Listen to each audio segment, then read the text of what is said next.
I'm Trevy McDonald, and I'm studying the 1963 March on Washington for Jobs and Freedom. I have a dream that one day this nation will rise up. Everyone is familiar with Dr. King's I Have a Dream speech, which was at the pinnacle of the March on Washington. But there are so many stories and so many more people involved who actually made the March on Washington not only happen, but made it such a pivotal time and event in our history.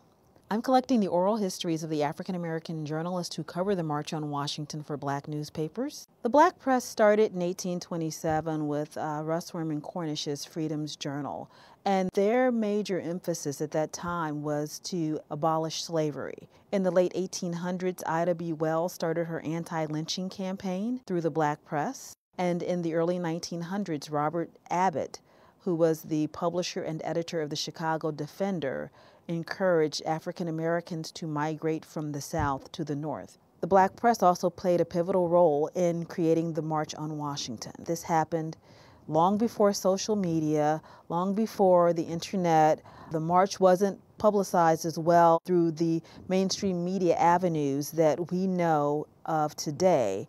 The black press was really key in getting people to the march and informing people about the march. On the Sunday before the March on Washington, both Dr. Martin Luther King Jr. and Roy Wilkins were interviewed on NBC's Meet the Press. And the first question they were asked was worded something to the effect of, "You've invited 100,000 militant Negroes to Washington, D.C. How do you expect to keep this peace?" But all along, despite the expectations from the mainstream press, the march itself was a completely nonviolent gathering of 250,000 people of all races, religions, and genders. Of those 250,000 people, about 1,200 of them were journalists. They were there to cover it and provide their eyewitness accounts, but they also had a very vested interest in the march and in what it promoted.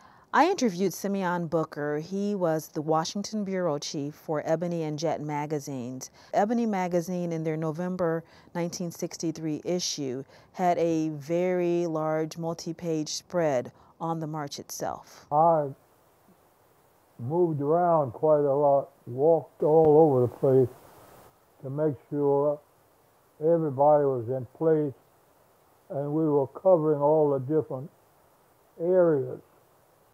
This project is so important right now because the March on Washington was 50 years ago, and many of the journalists who covered the March on Washington have passed on.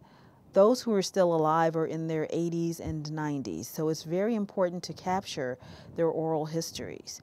The reporters I'm reaching who cover the March on Washington are very eager to share their stories with the world. If you know any black journalists who covered the March on Washington or would like to share any of the untold stories about the March on Washington, please reach out to me.